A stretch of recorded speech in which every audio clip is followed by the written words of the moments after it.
নমস্কাৰ আপোনালোক সকলোকে মোৰ ইউটিউব চেনেল আছাম এক্সাম কৰ্ণাৰলৈ স্বাগতম জনাইছোঁ। আজি অনুষ্ঠিত হৈ যোৱা SSLC যি ছ'চিয়েল চায়েন্সৰ কুৱেশ্যন পেপাৰ আছিলে তাৰ MCQ খিনি লৈছোঁ। এখন কুৱেশ্যন বুকলেট নম্বৰ D হয়, ছেট B বা ছেট D হয়, গতিকে আপোনালোকে MCQ খিনি চাব পাৰিব। কুৱেশ্যন খুবেই টাফ আহিছে অৰ্থাৎ হাৰ্ড আহিছিলে। আপোনালোকৰ যোৱা বছৰ কুৱেশ্যন পেপাৰৰ কেইটামান মিল আহিছে, কেইটামান আহিছে যোৱা বছৰ কুৱেশ্যন পেপাৰৰ পৰা, কিন্তু প্ৰায়খিনি কুৱেশ্যন আপোনালোকৰ কি আছিলে বহুত হাৰ্ড কুৱেশ্যন আছিলে। মানে আপোনালোকৰ গোটেই পেপাৰখনে হাৰ্ড আহিছে, আপোনালোকৰ পেটাৰ্ণটোৱে চেঞ্জ কৰি দিছে। আপোনালোকৰ APSC টাইপৰ নিচিনাকৈ আপোনালোকৰ কুৱেশ্যনবোৰ দিছে, গতিকে আপোনালোকে বেছিভাগ এছাইটেশ্যন আৰু ৰিজন আছিলে আপোনালোকৰ ট্ৰু ফল্ছৰ ওপৰত ডিপেণ্ড কৰা আছিলে আপোনালোকৰ। গতিকে আমি এতিয়া আনচাৰখিনি চাম। Matches the following choose the correct answer. ইয়াৰ আপোনালোকৰ যিটো ওৱানৰ কাৰেক্ট আনচাৰ আপোনালোকৰ A হ'ব। ওৱানৰ B অৰ্থাৎ অম্বিকাগিৰি ৰায়চৌধুৰীয়ে বন্দিনী ভাৰত নামৰ কিতাপখন লিখিছিলে। তাৰপৰা আনোৰাম ঢেকীয়াল ফুকনে আপোনালোকৰ যি 4C হ'ব লাগে, 4A হ'ব লাগে, জ্ঞান প্ৰদায়িনী সভা, এই জ্ঞান প্ৰদায়িনী সভা এষ্টাব্লিছ কৰিছিলে। আৰু আপোনালোকৰ পদ্মনাৰায়ণ গোহাঁইবুৱাই আহোম সভা হেৰি কৰিছিলে। তাৰপৰা আহি গ'ল, গতিকে আপোনালোকৰ ওৱানৰ B হ'ব। ওৱানৰ B হ'লে আপোনালোকৰ অম্বিকাগিৰি বন্দিনী ভাৰত আপোনালোকৰ অম্বিকাগিৰি ৰায়চৌধুৰী, 2C হ'ব আপোনালোকৰ পদ্মনাৰায়ণ গোহাঁইবুৱাৰ C আহোম সভা। তাৰপৰা 3D হ'লে আপোনালোকৰ বিন বৰাগী। তাৰপৰা 4 হ'লে জ্ঞান প্ৰদায়িনী সভা আনোৰাম ঢেকীয়াল ফুকন। তাৰপৰা গান্ধাৰ শৈলী সম্পৰ্কে তলৰ কোনটো শুদ্ধ? টু আপোনালোকৰ কাৰেক্ট অপশ্যন আছিলে। ইয়াৰ কাৰেক্ট অপশ্যনটো চালে আপোনালোকৰ D হ'ব, ই গ্ৰীক ৰোমান শৈলীৰ সৈতে সম্পৰ্কিত। তাৰপৰা কুৱেশ্যন নম্বৰ 3 ভাৰতবৰ্ষৰ সাংস্কৃতিক ঐতিহ্য ইয়াৰ ঐতিহাসিক বিচিত্ৰতা কেনেদৰে প্ৰতিফলিত কৰে? ইয়াৰ কাৰেক্ট আনচাৰ B হয়, বেলেগ বেলেগ অঞ্চলক প্ৰতিনিধিত্ব কৰা বিভিন্ন ভাষা, উৎসৱ আৰু শিল্পকলাৰ জৰিয়তে। তাৰপৰা কুৱেশ্যন নম্বৰ, মই কৈছিলোঁ যে আপোনালোকৰ যিবিলাক মানে ক্লাছিকেল ডেন্স, সেই ক্লাছিকেল ডেন্সৰ কুৱেশ্যন আহিছে আপোনালোকে দেখিছে এইকেইটা। আপোনালোকৰ ক্লাছিকেল ডেন্সকেইটা মিলাবলৈ আহিছিলে। গতিকে আমি যদি চাওঁ শুদ্ধ ক্ৰমটো হ'ব A। ওৱানৰ B হ'লে আপোনালোকৰ কথাকলি হ'ব কেৰেলা, ভাৰত নাট্যম আপোনালোকৰ তামিলনাডু, 2C তামিলনাডু ভাৰত নাট্যম, কথক হৈছে আপোনালোকৰ উত্তৰ ভাৰতৰ, আৰু কুচিপুড়ি হৈছে আপোনালোকৰ অন্ধ্ৰপ্ৰদেশৰ। গতিকে আপোনালোকৰ অপশ্যন A টো কাৰেক্ট। তাৰপৰা কুৱেশ্যন 5ৰ এছাইটেশ্যন আৰু ৰিজন দিয়া আছিলে, কোনটো শুদ্ধ? ইয়াৰ আপোনালোকৰ কুৱেশ্যন 5ৰ কাৰেক্ট অপশ্যন B হয়, both A and R2 and R is the correct explanation of A. তাৰপৰা আহি গ'ল কুৱেশ্যন 6, IUCN সম্পৰ্কে কোনটো শুদ্ধ কৰিছিলে? IUCN বিষয়ে প্ৰথমটো শুদ্ধ, 1948 চনত গঠন হৈছিলে। 2 নম্বৰটো ভুল। তাৰপৰা 3 নম্বৰটো শুদ্ধ, 4 নম্বৰটো ভুল। গতিকে কাৰেক্ট অপশ্যন D হ'ব, 1 and 3 আপোনালোকৰ কাৰেক্ট। কুৱেশ্যন নম্বৰ 7, চতুৰ্থ খণ্ড অৰ্থনীতিৰ বাবে তলৰ কোনটো বিকল্প শুদ্ধ? কুৱেশ্যন 7ৰ কাৰেক্ট অপশ্যন B হয়, আধুনিক পৰিৱেশ অনুকূল প্ৰযুক্তিৰ বিষয়ে উদ্ভাৱনীমূলক গৱেষণা। কুৱেশ্যন 8ৰ আপোনালোকক চালে আপোনালোকে পঢ়িব এইকেইটা। কুৱেশ্যন 8ৰ কাৰেক্ট অপশ্যন A হয়, both A and R are correct. Question 9, সম্পদ সংৰক্ষণৰ সম্পৰ্কত তলত দিয়া কোনকেইটা শুদ্ধ? 9ৰ আপুনি চাওঁ। 9ৰ চালে আপোনালোকৰ কাৰেক্ট অপশ্যনটো হ'ব D, 1 আৰু 3 হে আপোনালোকৰ কাৰেক্ট অপশ্যন। 1 আৰু 3টো কাৰেক্ট, বাকীকেইটা অশুদ্ধ।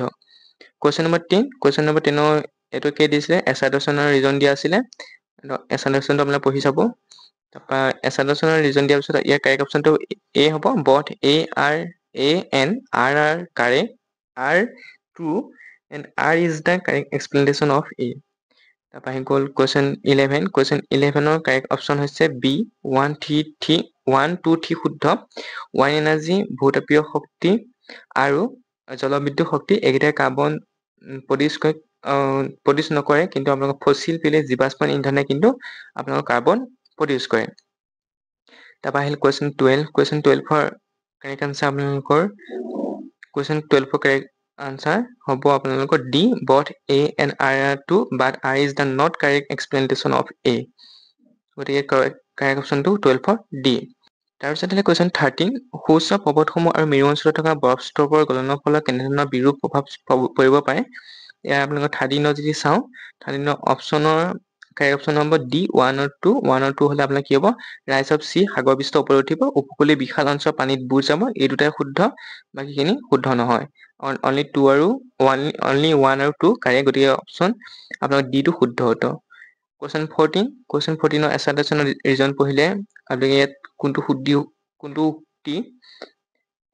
উক্তি ওৱান বিচাৰ বিবেচনা শুদ্ধটো বাছি ল'বলৈ কৈছে গতিকে question 14 question 14 correct option A both 1 and 2 are true 1 আৰু 2টাই সত্য কুৱেশ্যন 15 কুৱেশ্যন 15 কুৱেশ্যনটো এইটো কুৱেশ্যন 15 যে অপশ্যন চাওঁ অপশ্যন আপোনাৰ চি টো কাৰেক্ট হ'ব 1 আৰু 2 উভয়ে সত্য গতিকে 1 আৰু 2 উভয়ে সত্য কুৱেশ্যন 16 উত্তৰগোলাৰ্ধৰ বিষয়ত অলপ কোনকেইটা উক্তি শুদ্ধ উত্তৰগোলাৰ্ধৰ বিষয় পঢ়িলে আপোনালোকে গম পাব গতিকে 16 আপোনালোকৰ কাৰেক্ট অপশ্যন হ'ব এ আৰু 2 এই প্ৰথম দুটাই শুদ্ধ 67 মাটি এই অঞ্চলৰ অন্তৰ্গত পৃথিৱীৰ মুঠ জনসংখ্যা 90% এই অঞ্চলত বাস কৰে 1 আৰু 2 কাৰেক্ট আনচাৰ অপশ্যন এ 17 কথা সুধিছে মহাসাগৰখন বাচিবলৈ কৈছে এই মহাসাগৰত বৈশিষ্ট্যকেইটা দিয়া আছে কোনখন মহাসাগৰ সুধিছে এইটো কাৰেক্ট অপশ্যন বি প্ৰশান্ত মহাসাগৰৰ এইকেইটা বৈশিষ্ট্য হয় গতিকে কাৰেক্ট অপশ্যন বি কুৱেশ্যন 17 তলৰ কোনটো যোগ শুদ্ধভাৱে মিল আছে question 17 correct option only C correct Asia bearing প্ৰণালী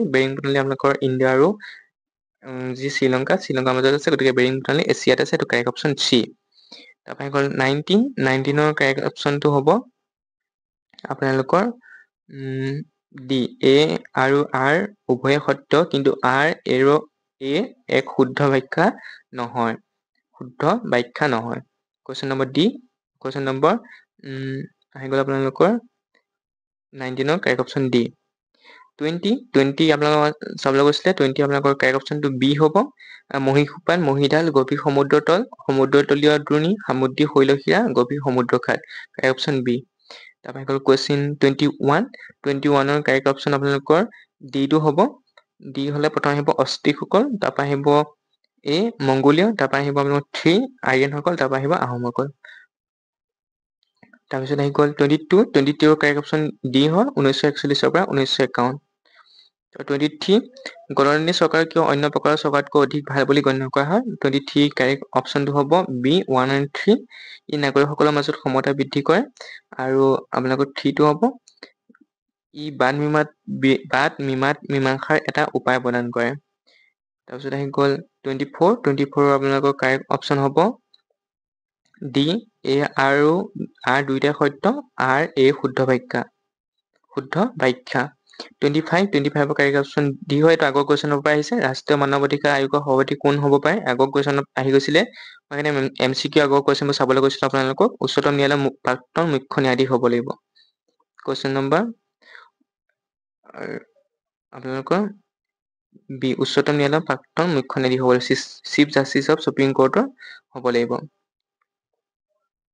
তাৰপৰা গ'ল আপোনালোকৰ 26 আপোনালোকৰ কাৰেক্ট অপশ্যন আপোনালোকৰ চি হয় 1 আৰু 4 26 কাৰেক্ট অপশ্যন 1 আৰু 4 তাৰপৰা গ'ল 27 আপোনালোকৰ 27 কাৰেক্ট অপশ্যন এ হয় অনলি 1 is true অকল একটোৱে ই ৰাষ্ট্ৰসংঘৰ বৃহত্তম অংগ ইউএনঅ হৈছে ৰাষ্ট্ৰসংঘৰ বৃহত্তম অংগ তাৰপৰা গ'ল 28 তলৰ কোনটো ইনকাৰেক্ট সুধিছিলে গতিকে আমি 28 অপশ্যন এ টো কাৰেক্ট অপশ্যন 1 2 3 5 এইকেইটা আপোনালোকৰ ইনকাৰেক্ট অকল আপোনালোকৰ 4টোহে কাৰেক্ট বাকী এটা ইনকাৰেক্ট গতিকে অপশ্যন এ কাৰেক্ট অপশ্যন তাৰপিছত 29 আপোনালোকৰ কাৰেক্ট অপশ্যনটো হ'ব ছেভিং ডিপজিট একাউণ্ট সঞ্চয় আমানত একাউণ্ট 30 আপোনালোকৰ কাৰেক্ট অপশ্যন হৈছে B both a and r is true r is the correct explanation of a তাৰপৰা 31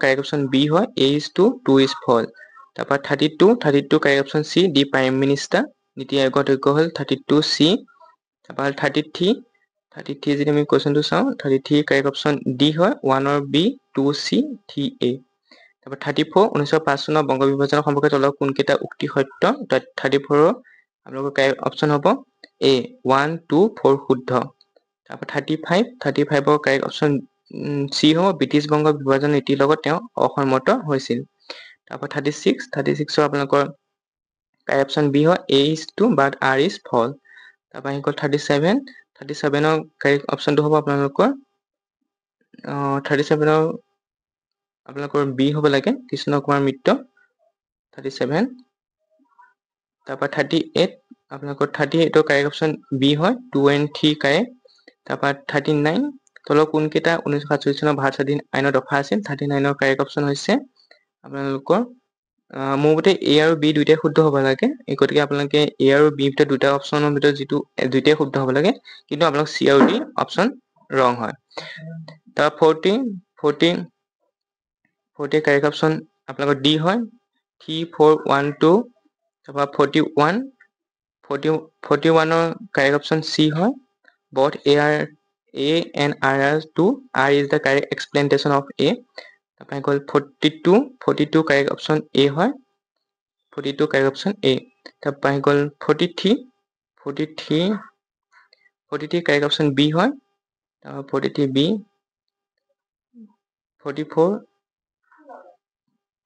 44ৰ কাৰেক্ট অপশ্যন এ হয়। তাৰপৰা গ'ল 44ৰ কাৰেক্ট অপশ্যন এ। এইটো আপোনাৰ চাব কুৱেশ্যনটো 44। তাৰপৰা গ'ল অন্তিমটো কুৱেশ্যন 45। এইটো মহাত্মা গান্ধীয়ে নেতৃত্ব দিয়া কাৰ্যসূচীটো আৰু স্বাধীনতা আন্দোলন বাছি লোৱা। 45 আপোনালোকৰ কাৰেক্ট অপশ্যন চি হ'ব। চিটো কাৰেক্ট অপশ্যন। এইখিনি আছিলে আপোনালোকৰ MCQ আনচাৰ। ইয়াৰ পিছত মই গোটেই কুৱেশ্যন পেপাৰখন আপোনাক আপলোড কৰি দিম, আপোনালোকে চাব পাৰিব আপোনালোকে কুৱেশ্যন কেইটা।